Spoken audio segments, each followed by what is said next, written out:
నమస్తే.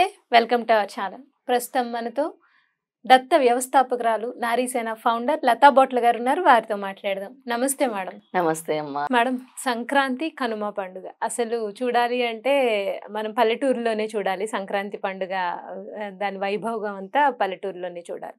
సో అటువంటి సంక్రాంతి రోజు పెద్దలకి చాలామంది భోజనాలు పెట్టుకోవడం, లేదు అంటే వాళ్ళ పూర్వీకులు ఎలా చేస్తున్నారో దాన్ని చేసుకుని వస్తారు. పితృదేవత ఆరాధన ప్రత్యేకంగా చేస్తారు. ఈ పితృదేవతారాధన చేయడం వల్ల అంటే మన పూర్వీకులు వచ్చి మనల్ని ఆశీర్వదించడం వల్ల మనకి చాలా మంచి ఉత్తమమైన ఫలితాలు కనిపిస్తాయి అని మన పెద్దల మాట. చాలామంది ఫాలో అవుతారు, కొంతమంది తెలియని వాళ్ళు కూడా ఉంటారు. సో అటువంటి వాళ్ళు పితృదేవతారాధన ఎందుకు చేయాలి, అసలు ఎలా చేయాలి సంక్రాంతి రోజు, అలాగే కనుమ పండుగ కూడా ఎలా చేసుకోవాలనేది వివరించండి. ముఖ్యంగా ఈ సంక్రాంతి పండుగ నాడు పెద్దల్ని గుర్తు చేసుకోవాలి. పెద్దల్ని స్మరించుకొని పెద్దలు ఏ విధంగా అయితే మనము అటు 7 తరాలు అని అంటారు కదా, అలా పెద్దలందరినీ కూడా స్మరించుకొని పెద్దలు కూడా ఎదురు చూస్తూ ఉంటారు. అంటే వీళ్ళు మన పద్ధతుల్ని ఫాలో అవుతున్నారా లేదా, వీళ్ళు మనల్ని గుర్తించుకుంటున్నారా లేదా, స్మరిస్తున్నారా లేదా అని కూడా వాళ్ళు ఎదురు చూస్తూ ఉంటారు. అందుకని సంక్రాంతి పండుగ రోజు ముఖ్యంగా పితృదేవతల ఆరాధన ఎవరైతే చేస్తారో సమస్త దోషాలు కూడా పోతాయి. వాళ్ళకి ఆయుర ఆరోగ్యాలు, అలాగే పితృదేవతల ఆశీస్సులు కూడా లభిస్తాయి. ఎందుకు అని అంటే పితృదేవతల కోసం ప్రత్యేకంగా సంక్రాంతి పండుగ రోజు మనం చేసే చారిటీ అయితే అవ్వచ్చు, ఏదైనా మనం చేసే డొనేషన్స్ అవ్వచ్చు, వాళ్ళ పేరు మీద చేయొచ్చు, వాళ్ళ పేరు మీద బట్టలు ఇవ్వచ్చు, బ్రాహ్మణులకి కూరగాయలు ఇవ్వచ్చు, అనాథాశ్రమంలో వృద్ధాశ్రమంలో కూడా మనం ఏవైనా పిండి వంటలు లాంటివి అవి తీసుకెళ్ళి డొనేషన్ చేయొచ్చు. లేదా రోడ్డు సైడ్ ఉండే వాళ్ళకి కూడా మనము ఈ దుప్పట్లు లాంటివి, ఇప్పుడు శనీశ్వరుడివి మనకి శని బాధలు తొలగాలంటే నల్ల రంగు దుప్పట్లు, నల్ల రంగు రగ్గులు లాంటివి ఉంటాయి కదా చలికాలం, అలాంటివి చేయాలి. అలాగే సంక్రాంతి పండుగ రోజు పెరుగు డొనేట్ చేస్తే చాలా మంచిది అనమాట. పెరుగు పెద్దల పేరు మీద పెరుగు అనేది డొనేట్ చేస్తే కూడా అద్భుతమైన ఫలితాలు మనకి స్వామివారు ఇస్తారు. ముందు అన్నిటికంటే ఫని అందరూ కూడా పితృదోషాలతో ఎక్కువ బాధపడుతూ ఉన్నారు కలియుగంలో. అంటే కలి ప్రభావం ఓ పక్కన పితృదోషాలు. ఎందుకంటే మనము మన పూర్వం చూస్తే అమ్మమ్మలు, తాతయ్యలు, నానమ్మలు ఇలాంటి వాళ్ళ పెద్దవాళ్ళని గుర్తు చేసుకోవటము, వాళ్ళు చెప్పినట్టు ఫాలో అవటము, వాళ్ళని స్మరించుకోవటం చేసేది. ఇప్పుడు ఈ కలియుగంలో ఈ బిజీ ప్రపంచంలో ఈ పెద్దలనే మాట అందరూ మర్చిపోతున్నారు. ప్రతి సంవత్సరం మేము గుర్తు చేసుకుంటున్నాము, బట్టలు ఇస్తున్నాము అని అంటారు. కానీ చాలా ప్రదేశాల్లో ఈ బియ్యము, బట్టలు పెద్దవాళ్ళకి పెట్టుకోవడంతో పాటు తర్పణాలు కూడా వదులుతారు. చాలా ప్రదేశాల్లో సంక్రాంతి పండుగ రోజు తర్పణాలు లాంటివి. ఆ రోజు ఏమీ లేదు, మీరు ఒక్కటే చేయండి, నువ్వులు దానం చేస్తే చాలా మంచిది. మనం అరిసెలు చేసుకుంటాం, ఎందుకు బియ్య పిండి తడి పిండి చేసి బెల్లం వేసి నువ్వులేసి అరిసెలు. ఈ చలికాలానికి ఈ అరిసెలు బెల్లం అంటే బెల్లంతో చేస్తాం కాబట్టి ఈ అరిసెలు అనేది మెయిన్ ఇంపార్టెంట్ రెసిపీగా మనం తింటాం. అలాగే మనం పక్కింటి వాళ్ళకి కూడా స్వీట్స్, హాట్స్ పంచుతుంటాం, వాళ్ళు ఇచ్చినా మనం తీసుకుంటాం. ఈ పండుగ యొక్క సారాంశం ఏంటంటే కలిసిమెలిసి ఉండాలి, పెద్దల్ని తలుచుకోవాలి. అలాగే అందరూ కూడా ఒకరొకరు చేసినవి కూడా మనం పూర్వం నుంచి ఇంకెక్కువ ఉండేది. ఒక ఊర్లో ఏదైనా కార్యక్రమం అయితే ఊరంతా తరలొచ్చేది.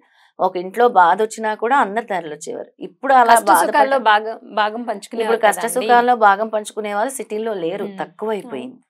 అంటే ఆత్మీయత, అనురాగాలు కలిసి ఉండాలని సిగ్నిఫికెన్స్ ఈ సంక్రాంతి పండుగ. అలాగే కొత్త పంటలు అంటే మనకి ఈ ధనధాన్యాలు అంటే ధాన్య సమృద్ధి జరగాలంటే కొత్త పంటల్ని కోసిన పంటల్ని కూడా ఈ పూజ చేయటం జరుగుతుంది. అందుకే పొంగళ్ళు పొంగిస్తూ ఉంటాం మనం కొత్త పంటలతో. అలాగే పశు సంపద అంటారు. పశు సంపద అంటే పశువుల్ని పూజించాలి, గోవుల్ని చక్కగా పూజించాలి అని. అందుకే సంక్రాంతి కళ అంతా కూడా పల్లెటూరులో కనబడుతూ ఉంటుంది. ఆయన చక్కగా కూడా గోవుల్ని పూజిస్తూ ఉంటారు, హరికథల వాళ్ళు వస్తూ ఉంటారు, ఇలాంటి వాళ్ళందరినీ గంగిరెద్దులు వాళ్ళు వస్తూ ఉంటారు. ఇలాంటి వాళ్ళందరినీ కూడా మన సంస్కృతిని కూడా మనం కాపాడుకోవాలి. వాళ్ళు ఎలా బ్రతుకుతారు, మనం ఇచ్చే బియ్యం దానం వల్లే వాళ్ళు బ్రతుకుతూ ఉంటారు. ఇలాంటి దాన ధర్మాలు అనేవి ఎక్కువ చేయాలి సంక్రాంతి పండుగ రోజు. మీరు ఏమీ చేయలేకపోతే మీరు వండిన అన్నంలో కొద్దిగా నల్ల నువ్వులు వేసేసి దాన్ని ఆ రోజు మేడ మీద చక్కగా వాటిని ఒక ఉండలుగా చేసి మీ పెద్దల్ని తలుచుకొని కాకులకి పెట్టండి, చాలా మంచిది. అంటే మీరు పిండ తర్పణాలు వదలలేరు, ఇవన్నీ చేయలేరు అన్నప్పుడు. అలాగే ఆ రోజు ఉదయాన్నే సూర్య భగవానుడికి చక్కగా స్నానం చేసుకొని ఆర్ఘ్యం వదలండి. అందులో మీరు ఒక రాగి పాత్రలో కొద్దిగా నీరు, కొద్దిగా బెల్లము వేసి, ఇంకొంచెం బెల్లం పసుపు, వేయాలా కుంకుమ అండి?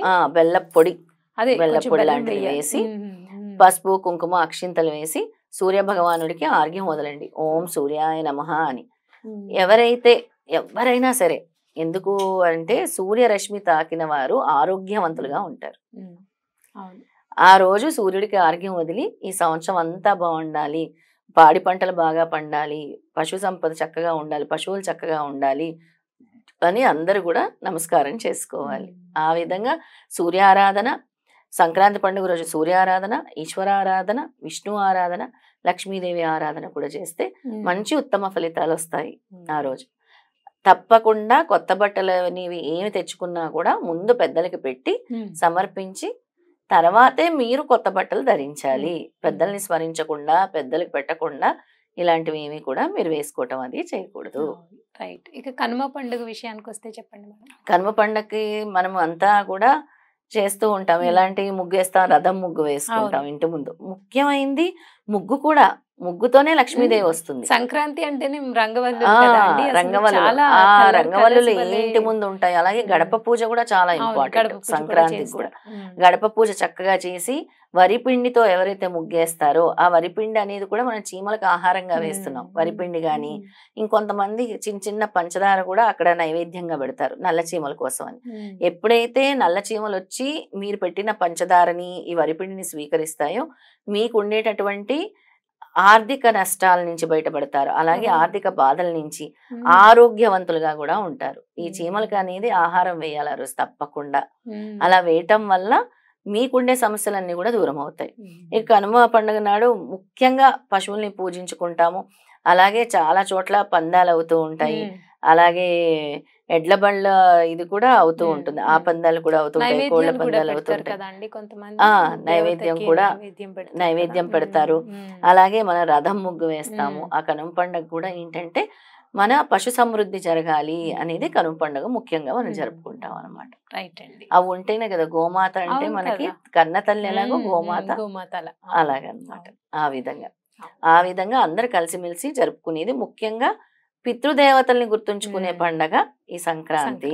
మీ పితృదోషాలు తొలగాలి, మీకు ఎటువంటి సమస్యలు తొలగాలన్నా ఆ రోజు పితృదేవతల్ని స్మరించుకోండి. వాళ్ళ పేరు మీద డొనేషన్స్, చారిటీ లాంటివి చేయండి. మీకు తగిన రీతిలోనే చేయండి. లేదు సూర్యగ్రహము అనుకూలించాలి అని అంటే మీరు గోధుమలు కానీ బెల్లం కానీ గుడుల్లో దానాలు ఇవ్వండి. అలాగే శని భగవానుడు కరుణించాలి మీకు. ఈ సంవత్సరం అంతా మీకు శని బాధ నుంచి తప్పించుకోవాలి అని అంటే నల్ల నువ్వులు దానం ఇస్తే ఆ రోజు చాలా మంచిది. ఎవరైనా సరే ఆ రోజు ఇవ్వాల్సినటువంటి దానాలు గోధుమ, అలాగే బెల్లము, నల్ల నువ్వులు, ఇంకా నేను ఇందాక చెప్పినటువంటిగా పెరుగు ఇవ్వాలన్నారు. పెరుగు దానం ఇస్తే కూడా చాలా మంచిది. ఇవి కాకుండా కొత్త వస్త్రాలు బ్రాహ్మణులకు ఇవ్వచ్చు, లేని వాళ్ళకి ఇవ్వచ్చు, అనాథులకు ఇవ్వచ్చు, కొత్త దుప్పట్లు కూడా ఇవ్వచ్చు. అలా దానం ఇవ్వటం చాలా మంచిది. అసలు మనకి సంక్రాంతిలో భావమే ఇది, లేని వాళ్ళకి ఇవ్వాలి అనేది. అందుకే కొత్త ధాన్యం వస్తుంది కాబట్టి అది అందరికీ పంచేవారు పూర్వకాలంలో. అందుకే గంగిరెద్దులు వాళ్ళని, హరిదాసులని ఆ టైంకి ఎందుకు వచ్చేవారంటే రైతులకి పంట వచ్చి ఉండేది కాబట్టి ఇచ్చేవారు కదా. చాలా కరెక్ట్ గా చెప్పావు ఫని. అందుకే ఈ దాన ధర్మాలు చేయాలి అనేది మన పూర్వీకుల నుంచి మనం నేర్చుకున్నాము. ఇలాంటి వాళ్ళందరినీ బ్రతికించుకోవాలి. హరికథల వాళ్ళని, గంగిరెద్దుల వాళ్ళని, అనాథులకు సహాయం చేయాలి, మూగజీవులకి దానం అందించాలి, ఆహారం అందించాలి అనేది ముఖ్యం. నిజంగా చాలా మంచి విషయాలు చెప్పారు. నిజంగా మీరు చెప్పినట్టు పూర్వీకులు ఇచ్చిన ఆస్తులు పిల్లలకి ఇవ్వడం కాదు, పూర్వీకులను కూడా ఆ రోజు గుర్తు చేసుకుని వాళ్ళు మనల్ని ఇంత నిలబెట్టినందుకు, వాళ్ళు జన్మించినందుకు మనకు ఒకసారి పూర్వీకులు చేసే పాపకర్మల్లో కూడా మనకి భాగం ఉంటుంది. వాళ్ళు మంచి చేస్తే మనకి మంచి జరుగుతుంది, వాళ్ళు చేసిన పాపం కూడా మనం వెంటాడుతుంది, జన్మ జన్మలకి వెంటాడుతుంది.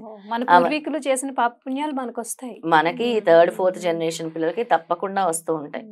అందుకే తల్లిదండ్రులు చేసిన మంచి పిల్లలకు వస్తుంది అని చెప్తూ ఉంటారు. తల్లిదండ్రులు ఏ విధంగా అయితే మంచి కర్మ చేస్తారో పిల్లలకు కూడా మంచి కర్మ వెళ్తుందన్నమాట. వాళ్ళు చేసిన కనుమ శుభాకాంక్షలు. మన రెడ్ టీవీ ప్రేక్షకులందరికీ కూడా భోగి, సంక్రాంతి, కనుమ శుభాకాంక్షలు అండి.